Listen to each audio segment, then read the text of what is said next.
This brand is made in America by GE Appliances, which is majority owned by the Chinese company Haier.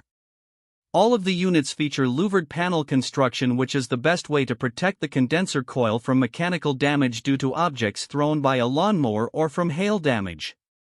They have an antimicrobial drain pan to resist mold formation, and it has a built-in float switch to shut the unit off if the condensate drain becomes clogged. The NP14A models are designed for slab mounting with zero clearance when installing next to a house. They offer optional electric heat kits from 5 to 20 kilowatts to provide central heating, but their guarantee is not as good as many brands as it does not include unit replacement in the event of compressor failure. The units use R410A refrigerant, which is not as environmentally friendly as brands that use R32. The brand does not offer models that qualify for the HVAC Repair Guy Premium and Ultimate categories.